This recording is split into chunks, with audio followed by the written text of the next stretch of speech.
48 hours after Channel 4's disastrous live interview with Professor Jordan Peterson, the YouTube video Channel 4 somewhat ill-advisedly released has now attracted over 2 million views.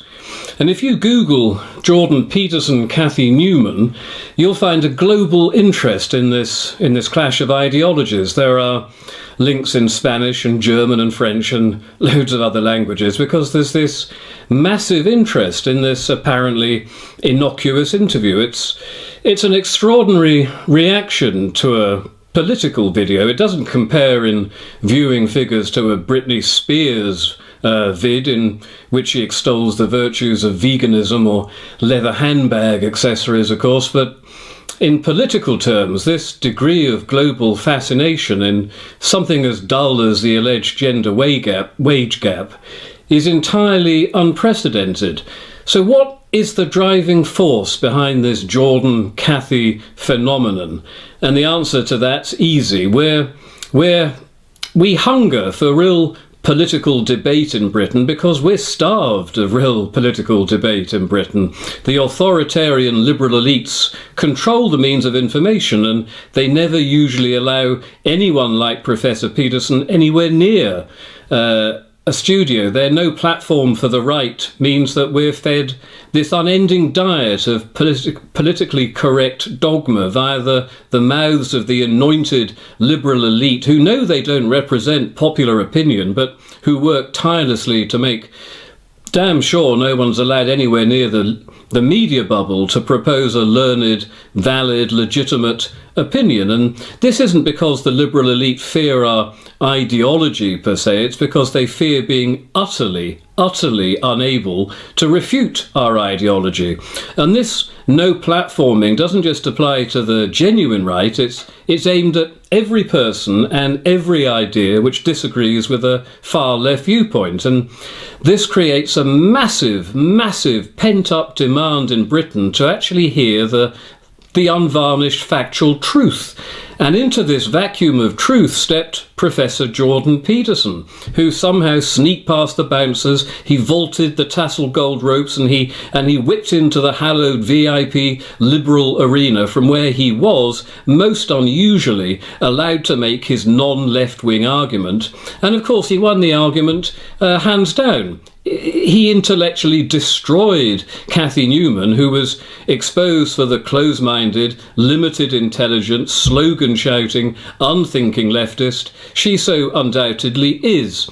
But this was so much more than just one wise and impartial person exposing another's ignorance and bias. This was an attack on the all-powerful authoritarian liberal establishment itself, and for the first time in Britain, or at least in my living memory, the liberal establishment was confronted and utterly traduced and utterly exposed. And this is why there's such interest in Jordan Peterson versus Channel 4, because he spoke for the disenfranchised millions of us who shout a great deal at the telly. But here was a man actually on the telly, live, unedited, uncensored, masterfully schooling the childlike social justice warrior Newman, the sort of person that we can only usually shout at.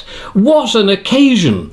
What a gift of oxygen for those of us suffocated by the dishonest, treacherous mainstream media mafia, who the number of big lies the mainstream media is able to keep in the air, courtesy of their totalitarian lockout of all counter-argument. Global warming is one, Islam is a religion of peace another, and gender fluidity yet another, amongst at least 20 big leftist lies.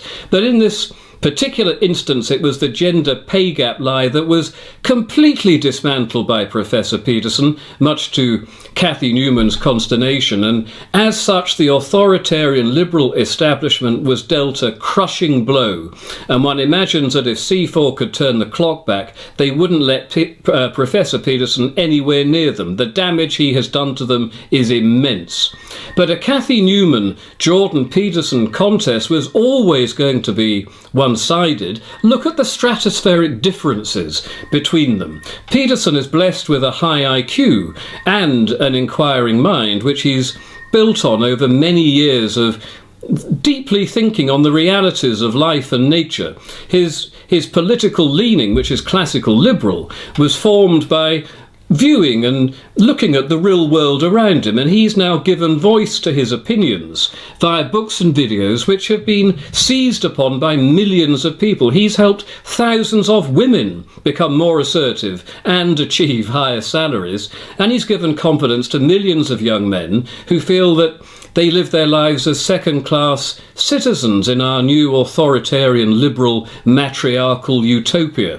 But Cathy Newman, on the other hand, possesses only an above-average IQ, and she's done nothing constructive to make up for this otherwise excusable deficiency. She was never quite clever enough to question the bleeding obvious propaganda rammed down her throat at school and Oxford University.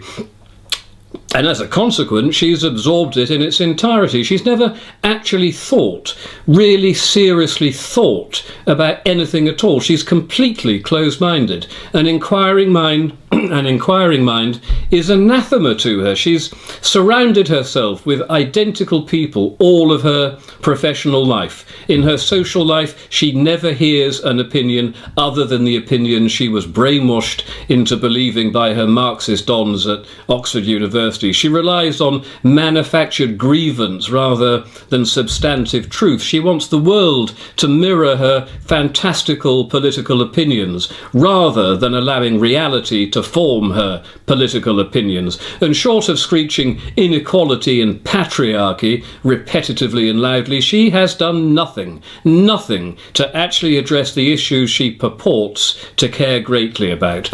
And if she lost the privilege of anchoring a prime-time national news channel and relied instead on YouTube to articulate her political views like Jordan Peterson, she wouldn't even be mocked. She'd simply be ignored. So when she came up against Professor Peterson, who was prepared to bravely speak substantive truth to dishonest privileged power, there was only ever going to be one winner. And Ms. Newman foolishly treated Professor Peterson as the enemy from the outset. She knew nothing about his background.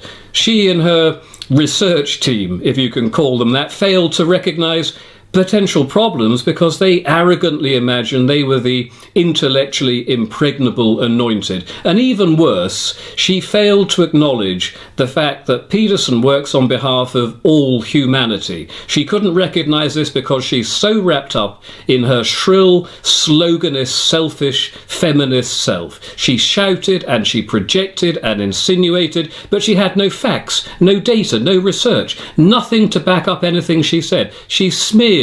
She was disingenuous. She didn't listen. And when she was occasionally forced to listen, she either didn't register what the wise professor was actually saying, or it just went clean over her head. The gotcha moment is delicious, but it's painful to see how long it took for the obvious to finally dawn on her as the cogs slowly turned in the treacly mush of her propagandized brain. She allowed her unfounded prejudices toward Professor Peterson to cloud her moral, journalistic and intellectual judgment, if it could actually be described as such. And there are countless moments to enjoy in this video, but my personal favourite is when Ms. Newman expressed near total bemusement about far-left transgender activists being linked to the death of millions in Mao's China. And Professor Peterson gently and slowly explained to the recalcitrant Ms. Newman that it was the identical authoritarian leftist ideology that lay behind the slaughter of millions. But Ms. Newman, unfortunately, yet probably entirely predictably, failed to follow this brand new concept of factual reality or historical reality.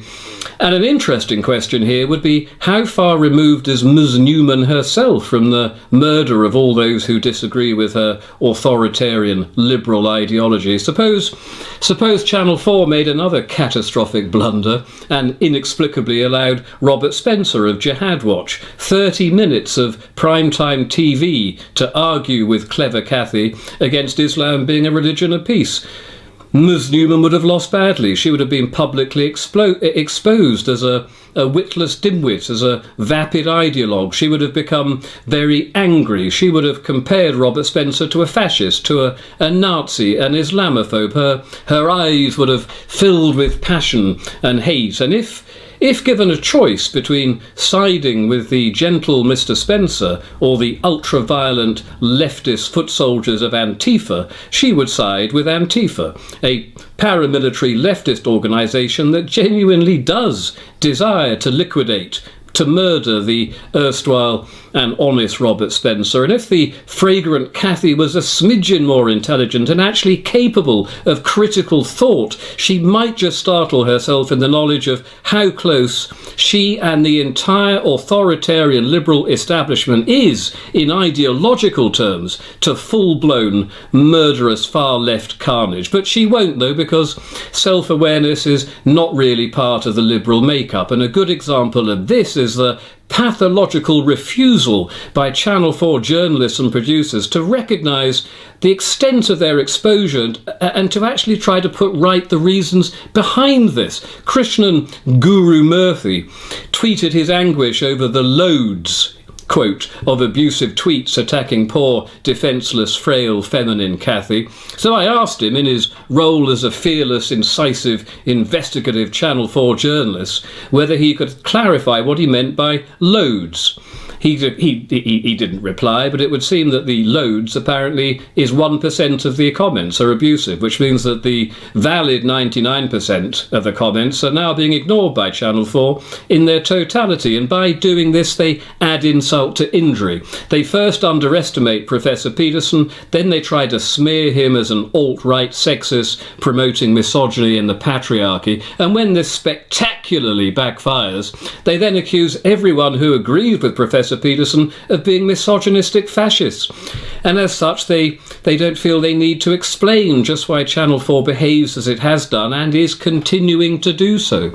So in other words, they view constructive criticism as a hate crime, or at least they pretend to do, in order to ignore it completely whilst feeling morally justified in doing so. How convenient. How achingly totalitarian.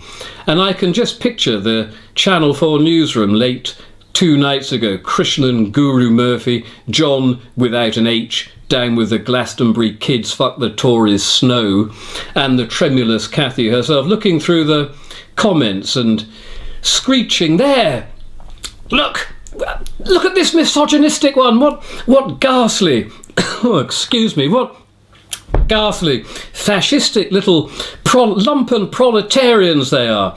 And of course they'll totally ignore the legitimate criticism, because as the new aristocracy, they're above all that sort of lowbrow plebeian vulgarity.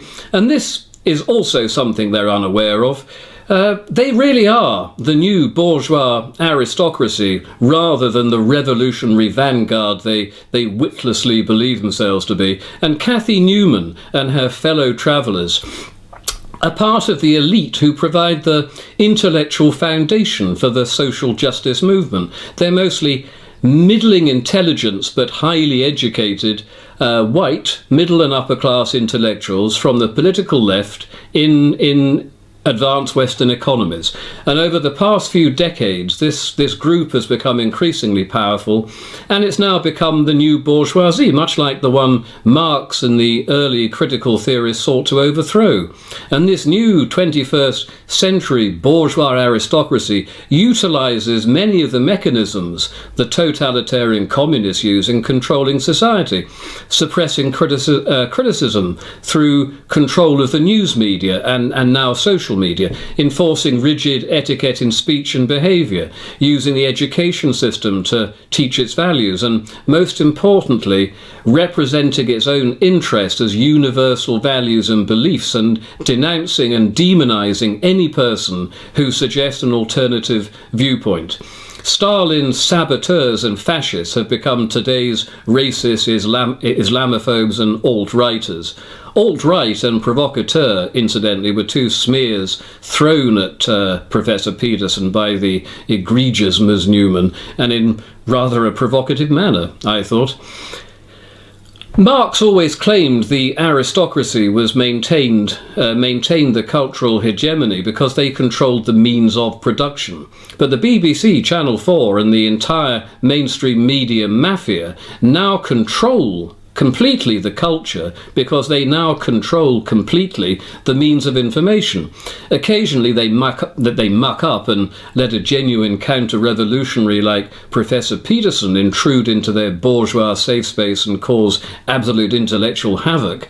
They won't let this happen again in a hurry, of course, because they just won't. But meanwhile, let us rejoice in watching a free-thinking, impartial, highly intelligent man expose the authoritarian left in all its useless, dangerous, dishonest, misandrist, close-minded, hypocritical, disingenuous, privileged, manipulative, treacherous, anti-Western, divisive and bourgeois pseudo-glory. Watch it again and enjoy. Thank you. We will make America great again.